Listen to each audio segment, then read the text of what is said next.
Thanks very much, Alison. Before I go any further, I'd just like to acknowledge that we're meeting today on Aboriginal land. The sovereignty was never ceded in Canberra or anywhere else in Australia, and the struggle for social justice and land rights continues today.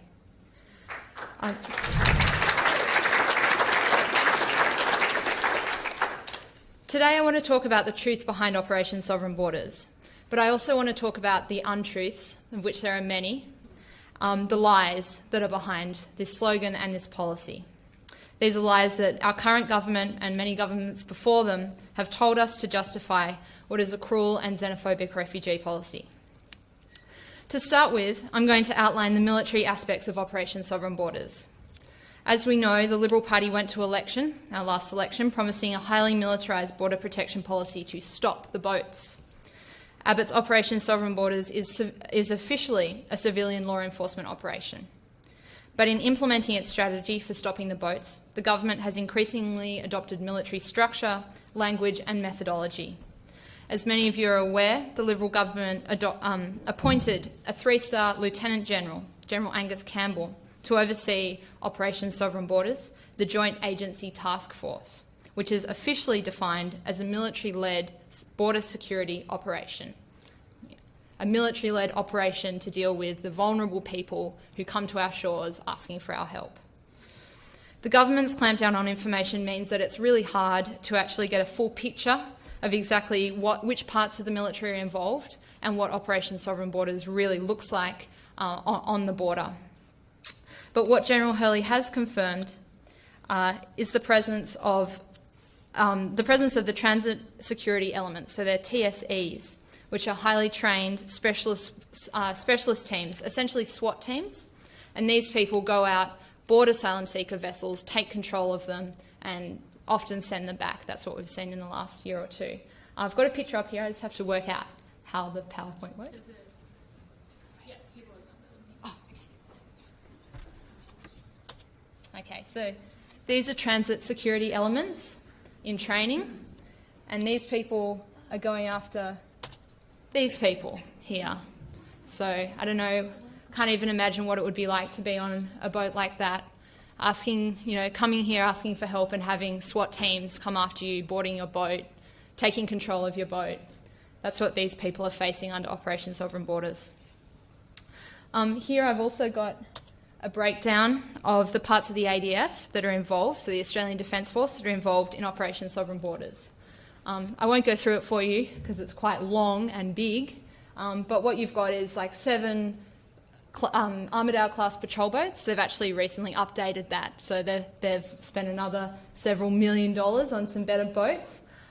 We've got 2 major fleet units, altogether, including Customs and Border Protection and the ADF, there's 13 aircraft that fly around looking for boats. A radar system, so it's actually 15 aircraft all up, not to mention 3 army units that patrol Northern Australia.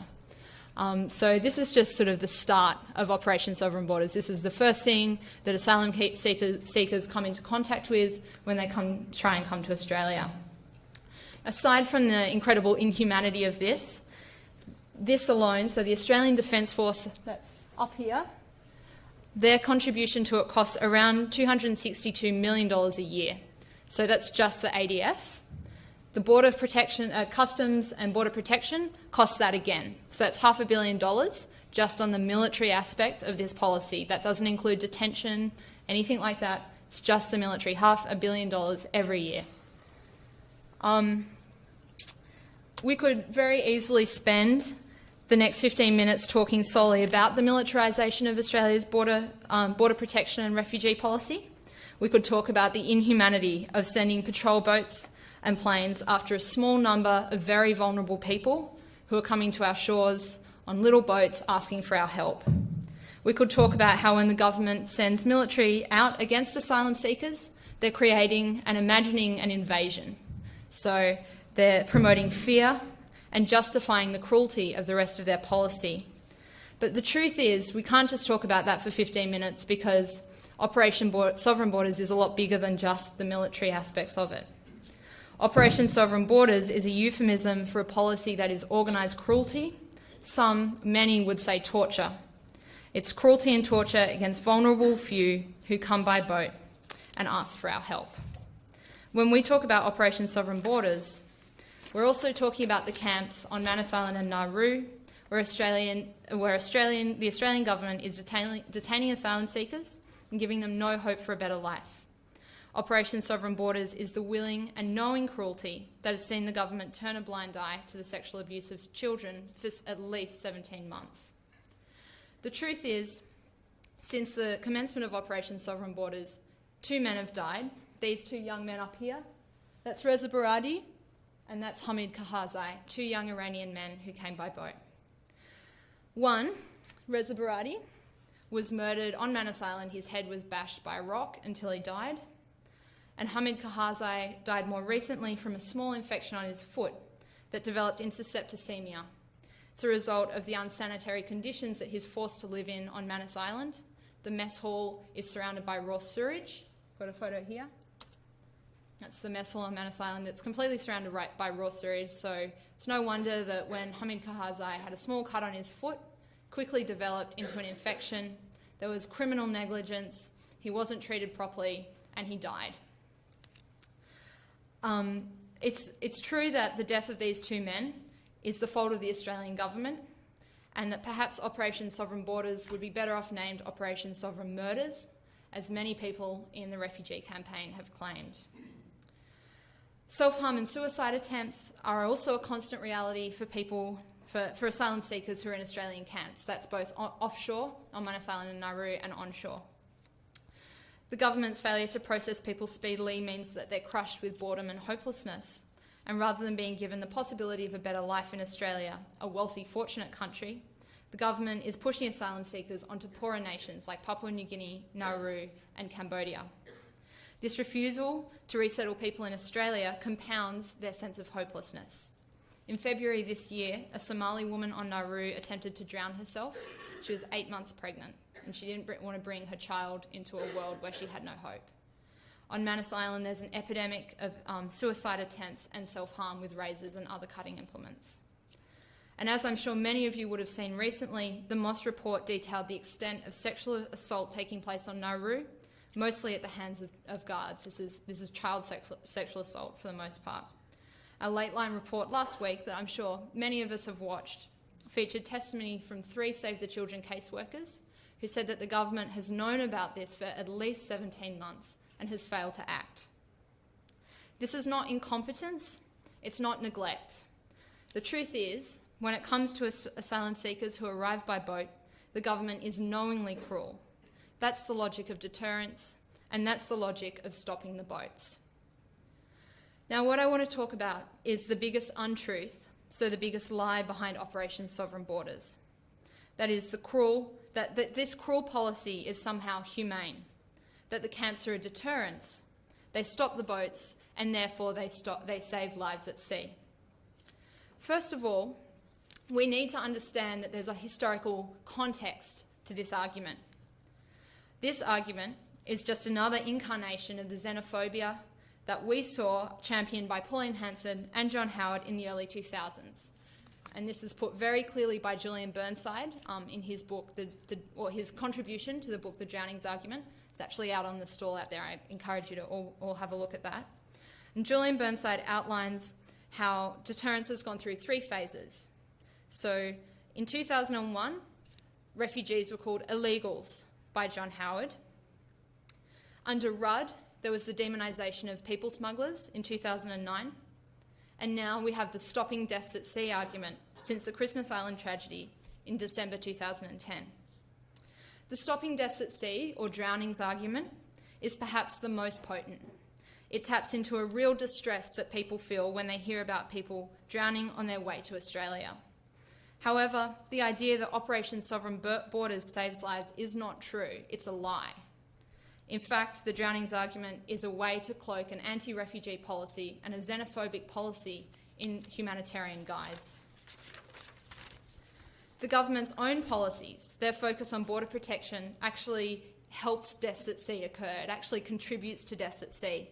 And this was found very clearly in 2013, a couple of months before the launch of Operation Sovereign Borders, when a West Australian coroner's court found that the AMSA, so the Australian Maritime Safety Authority, could have done much more to prevent the death of 100 asylum seekers in Civ 358. So that was a boat coming to Australia. This is the prime example, I think, of where stopping the boats, or as Morrison put it very eloquently recently, protecting Australia's territorial sovereignty from the incursions of criminal people smuggling ventures. This policy of stopping the boats actually creates deaths at sea. The Coroner's Court found that after the distress call, so Civ 358 put out a distress call, the boat was told to turn back by the AMSA. They passed the responsibility to the search to Indonesia, told them to turn back. When the court asked Alan Lloyd from the AMSA why they had waited 30 hours to respond to the distress call, he said, "They had not determined if the calls were genuine. We want to be reasonably confident," he said, "that a vessel is in distress before we issue an emergency broadcast."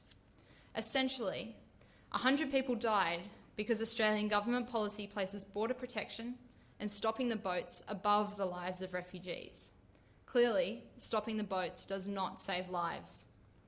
There is a myriad of further policies that make the journey by boat more dangerous. The practice of impounding and destroying boats when they arrive at Christmas Island means that only the leakiest and worst boats are sent for people to come on.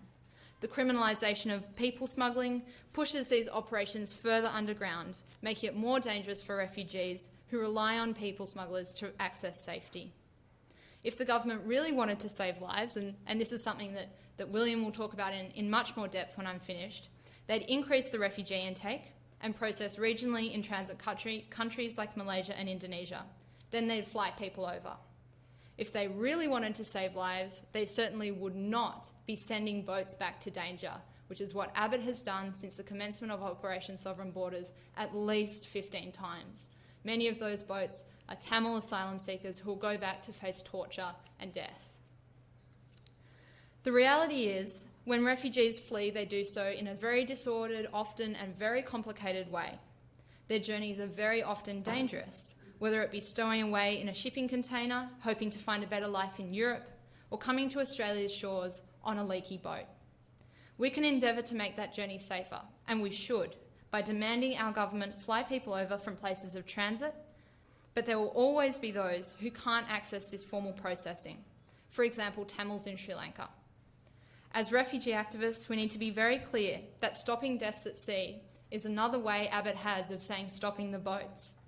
And we need to build a movement that shifts popular opinion, that convinces the majority of Australians that we can and should welcome the people who come to our shores by boat and ask us for help. We know from history that this is possible. Under Howard, it was a grassroots campaign that swung public opinion away from the government's anti-refugee policy. Got some pictures here. This was a direct result of a vibrant refugee campaign. It was one that held rallies and talks, organised networks of people in schools, universities and workplaces.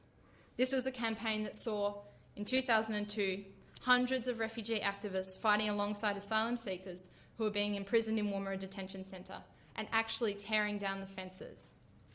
News poll records show that between 2001 and 2004, the number of people who thought that some or all asylum boats should be able to land went from 47% to 61%.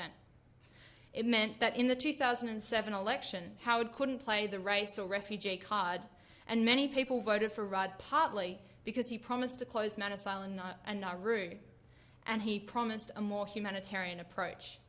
These wins have been slowly reversed, it's true, but it's possible that we can build that campaign again. We can build a vibrant and a successful campaign, and our recent Palm Sunday rally that Ros talked about is one example of how we can do that. That rally brought 3,000 people out on the streets in Canberra. In Melbourne, 15,000 people. And at the same time, we're seeing brave resistance of refugees in detention. It's causing constant crisis for the government. Right now, refugees and asylum seekers on Nauru are defying draconian anti-protest laws that have been brought in just for them, and they're continuing to stand up against their unlawful imprisonment. I'd encourage everyone here to get involved in RAC.